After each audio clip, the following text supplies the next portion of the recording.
Hello friends, in today's video I'm gonna be walking through how to delete Zoom account. But before getting started this video, make sure to subscribe. How to 1 minute. If you are a basic free Zoom user, you can delete your Zoom account at any time. This will permanently delete your Zoom account.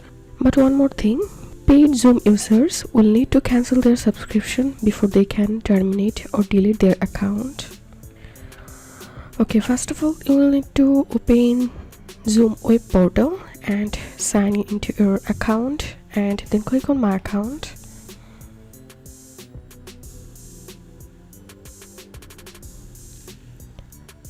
And click on account management and select account profile.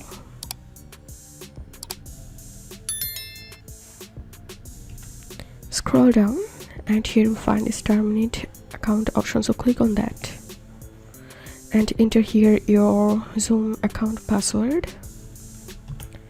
Click on continue.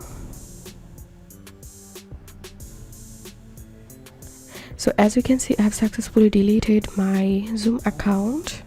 If you think to see more Zoom videos, please check the links in descriptions. If this video helped you, give a thumbs up and please consider subscribe to How to 1 Minute. Thank you for watching.